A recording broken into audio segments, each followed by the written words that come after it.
ಮೈಸೂರು ಮಹಾರಾಜರ ಕುಲದೇವತೆ ಚಾಮುಂಡೇಶ್ವರಿ.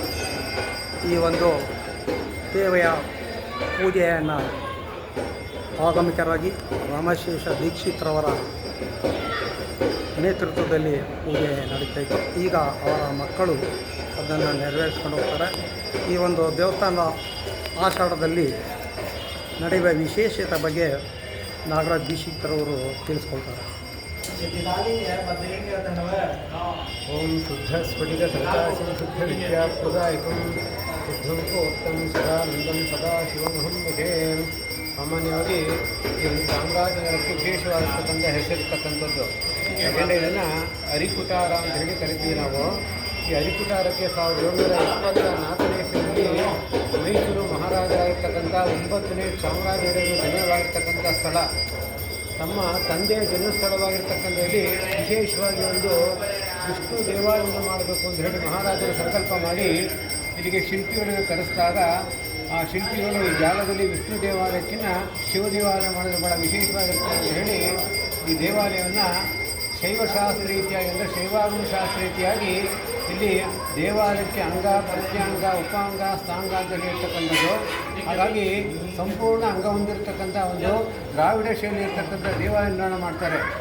ದೇವಾಲಯ ನಿರ್ಮಾಣ ಮಾಡಿದ್ಮೇಲೆ ಅವರು ಶಿವಾರಾಧನೆ ಮಾಡ್ತಕ್ಕಂಥದ್ದಾದ್ರಿಂದ ಅವರು ವಿಶೇಷವಾಗಿರುವ ಈಶ್ವರನ ಕಾಶಿಯಿಂದ ತಂದು ಸ್ಥಾಪನೆ ಮಾಡಬೇಕು ಅಂತ ಹೇಳಿ ಸಂಕಲ್ಪ ಮಾಡಿದಾಗ ಆಗಿನ ಶೃಂಗೇರಿ ಜಗದ್ಗುರುಗಳು ಹೋಗಿ ಮಾಡ್ಕೋತಾರೆ. ಆಗ ಶೃಂಗೇರಿ ಜಗದ್ಗುರುಗಳು ಈ ಜಾಗದಲ್ಲಿ ನೀನು ಯಥೇಚ್ಛವಾಗಿ ರಾಜನಾಗಿರ್ತಕ್ಕಂಥದ್ರಿಂದ ಯಥೇಚ್ಛವಾಗಿ ಅನ್ನದಾನ ಮಾಡ್ತಕ್ಕಂಥ ಶಕ್ತಿ ಇದೆ, ಅದರಿಂದ ಇವ್ರಿಗೆ ವಿಶೇಷವಾಗಿ ಒಂದು ನಮ್ಮ ಮಠದಲ್ಲಿರ್ತಕ್ಕಂಥ ಒಂದು ನರ್ಮದಾ ಲಿಂಗ ನಾವು ಕೊಡ್ತೇವೆ, ಆ ಲಿಂಗವನ್ನು ನೀನು ಸ್ಥಾಪನೆ ಮಾಡಬೇಕು ಅಂತ ಹೇಳಿ ಅವರು ಆಶೀರ್ವಾದ ಮಾಡಿದಾಗ ಮಹಾರಾಜರು ಹೇಳ್ತಾರೆ, ನಮ್ಮ ತಂದೆ ಹೆಸರಲ್ಲೇ ಈ ಜಾಗವನ್ನು ನಿರ್ಮಾಣ ಮಾಡಬೇಕು ಅಂತ ಇರ್ತಕ್ಕಂಥದ್ದು, ಅದರಿಂದ ಅದಕ್ಕೆ ಅನುಗ್ರಹ ಮಾಡಬೇಕು ಅಂತ ಕೇಳಿದಾಗ ಈ ಲಿಂಗಕ್ಕೆ ಚಾಮರಾಜೇಶ್ವರ ಅಂತ ಹೆಸರಿಡು, ಅದು ರಾಜತ್ವ ಈಶ್ವರನ ಸಮ್ಮಿಲವಾಗ್ತದೆ. ಹಾಗಾಗಿ ಆ ಊರಿಗೂ ಕೂಡ ಚಾಮರಾಜನಗರ ಅಂತ ಹೆಸರಿರ್ತಕ್ಕಂಥ ಭಾಳ ವಿಶೇಷ ಆದ್ದರಿಂದ ಆ ಹೆಸರನ್ನು ಕೂಡ ಇಡಬಹುದು ಅಂತಕ್ಕಂಥ ಒಂದು ಸೂಚನೆಯನ್ನು ಕೊಡ್ತಾರೆ. ಹಾಗಾಗಿ 1867ನೇ ನಿರೂಪದಲ್ಲಿ ಮೈಸೂರಿಗೆ ಅಂದರೆ ಮಹಾರಾಜರಾಗಿರ್ತಕ್ಕಂಥ ಈ ನಿರ್ಮಾಣ ಮಾಡಿರ್ತಕ್ಕಂಥ ಮೂಡಿ ಕೃಷ್ಣರಾಜ ಒಡೆಯರವರು ವಿಶೇಷವಾದ ದೇವಾಲಯಕ್ಕೆ ಸಾಂಗವಾಗಿರ್ತಕ್ಕಂಥ ನಿರ್ಮಾಣ ಮಾಡಿಕೊಟ್ಟು ಈ ದೇವಸ್ಥಾನಕ್ಕೆ ಆಗಮಿಕ ಅರ್ಚಕ ಉಪಾಧಿವಂತರುಗಳು ಸೇವಾ ಜನರು ಮತ್ತು ದೇವಾಲಯಕ್ಕೆ 13 ಗ್ರಾಮವನ್ನು ದತ್ತಿ ಕೊಡ್ತಾರೆ. ಆ 13 ಗ್ರಾಮದಲ್ಲಿ ಇವತ್ತಿಗೂ ನಡೀತಕ್ಕಂಥ ಒಂದು ಮಹಾರಾಜರ ಒಂದು ಶ್ರವಣ ನಕ್ಷತ್ರ ಆಗಿರ್ಬೋದು, ಉತ್ತರ ಭಾದ್ರ ನಕ್ಷತ್ರ ಆಗಿರ್ಬೋದು, ಚಿತ್ತಾ ನಕ್ಷತ್ರ ಆಗಿರ್ಬೋದು, ಆ ನಕ್ಷತ್ರ ವಿಶೇಷವಾಗಿ ಆಗ್ತಕ್ಕಂಥ ನಾವು ಕಾಣ್ತೇವೆ. ಅದೇ ರೀತಿಯಾಗಿ ಒಂದು ಆಷಾಢ ಮಾಸದಲ್ಲಿ ಬರ್ತಕ್ಕಂಥ ಯಾವ ಒಂದು ಶ್ರವಣ ನಕ್ಷತ್ರ ಬಂದು ಮೂಡಿ ಕೃಷ್ಣರಾಜರಾಗಿರ್ತಕ್ಕಂಥ ಮಹಾರಾಜ ನಕ್ಷತ್ರವಾದ್ದರಿಂದ ಆ ನಕ್ಷತ್ರದಲ್ಲಿ ಅವಭೃತ ತೀರ್ಥಸ್ಥಾನವಾಗಬೇಕು ಅಂತಕ್ಕಂಥ ಶಿವಾಂಶಾಸ್ತ್ರ ಇರ್ತಕ್ಕಂಥದ್ದು. ಹಾಗಾಗಿ ಆ ಪೂರ್ವಾಷಾಢ ನಕ್ಷತ್ರದಿಂದ ಗುರುಪೂರ್ಣಿಮೆ ಅಂತ ಹೇಳಿ ನಾವು ಕರಿತೇವೆ. ಆ ಗುರುಪೂರ್ಣಿಮೆ ಅಂತಂದರೆ ಜಗದ್ಗುರುಗಳು ಅನುಕರಿಸಿಕೊಟ್ಟಿರ್ತಕ್ಕಂಥ ಆ ಗುರುಗಳ ಒಂದು ಸ್ಮರಣಾರ್ಥವಾಗಿ ಕೂಡ ಅದೇ ರೀತಿಯಾಗಿ ತಮ್ಮ ನಕ್ಷತ್ರ ಅವತ್ತು ತೀರ್ಥಸ್ಥಾನ ಆಗಬೇಕು ಅಂತ ಹೇಳಿ ಆಷಾಢ ಮಾಸದ ವಿಶೇಷವಾಗಿ ಬ್ರಹ್ಮದ್ವಾಸ ನಡೀತಕ್ಕಂಥದ್ದು. ಅವತ್ತು ಪೌರ್ಣಮಿ ಆಗಿರ್ತಕ್ಕಂಥ ಭಾಳ ವಿಶೇಷ. ಹಾಗಾಗಿ ಈ ದೇವಾಲಯಕ್ಕೆ ತಮ್ಮ ಕುಲದೇವತೆ ಆಗಿರ್ತಕ್ಕಂಥ ಚಾಮುಂಡೇಶ್ವರಿಯನ್ನು ಸುಂದರ ಭಕ್ತರೇ ಮೊದಲಾಗಿರ್ತಕ್ಕಂಥ 63 ಮಹಾಭಕ್ತರನ್ನು ಮತ್ತು ನೈಋತ್ಯ ಭಾಗದಲ್ಲಿ ವಿಶೇಷವಾಗಿ ವಾಸ್ತು ವಿನ್ಯಾಸದಲ್ಲಿ ಸಹಸ್ರಲಿಂಗೇಶ್ವರಾದಿಯಾಗಿ ಅನ್ನಪೂರ್ಣೇಶ್ವರಿ ಕ್ಷೇತ್ರ ಪಾಲ್ಗೊಂಡಂತೆ ಈ ದೇವಸ್ಥಾನಕ್ಕೆ ನವಬೇರವಾಗಿರ್ತಕ್ಕಂಥ ಮಾಡಿಕೊಟ್ಟಿರ್ತಕ್ಕಂಥ ಭಾಳ ವಿಶೇಷ. ಆಷಾಢ ಮಾಸದಲ್ಲಿ ಎಲ್ಲೆಲ್ಲೂ ಕೂಡ ರಥೋತ್ಸವ ನಡೆಯೋದಿಲ್ಲ. ಆದರೆ ಈ ಜಾಗದಲ್ಲಿ ಯಾಕಪ್ಪ ನಡೀತಾರೆ ಅಂತಂದರೆ ಅವತ್ತು ಆ ಒಂದು ದಂಪತಿಗಳಿಗೆ ಸೇರಿ ಒಂದು ವಿಶೇಷವಾಗಿರ್ತಕ್ಕಂಥ ಶಿವನ ಅನುಗ್ರಹ ಪಡೆಯತಕ್ಕಂಥದ್ದು. ಆ ರಥಕ್ಕೆ ಅಂತಂದರೆ ಆ ರಥಕ್ಕೆ ಬಂದಂಥ ಜನ ಹಣ್ಣು ಜವನೆಯಿಂದ ಆ ಭಗವಂತನ ಕಲಶಕ್ಕೆ ಅರ್ಪಣೆ ಮಾಡಿದ್ರೆ ಅವರಿಗೆ ಗಂಡು ಸಂತಾನ ಆಗ್ತಾ ಇರತಕ್ಕಂಥದ್ದು ಭಾಳ ವಿಶಿಷ್ಟ ಗುಣವಾಗಿರ್ತಕ್ಕಂಥದ್ದು.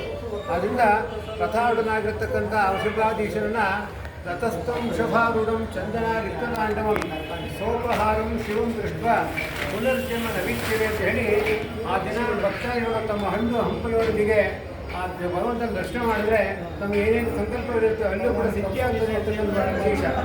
ಸರ್ವೇ ಜನಾಃ ಸುಖಿನೋ ಭವಂತು ಸಮಸ್ತ ಸನ್ಮಂಗಳಾನಿ ಭವಂತು.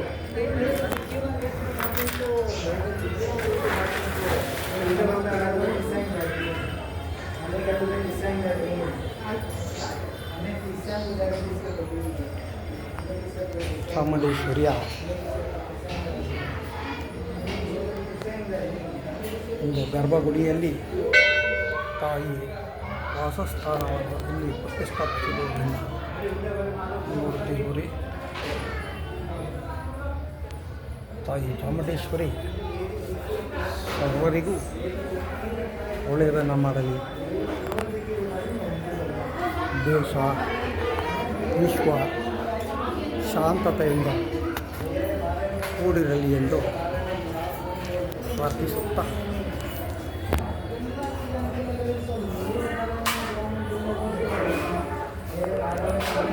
Hãy subscribe cho kênh Ghiền Mì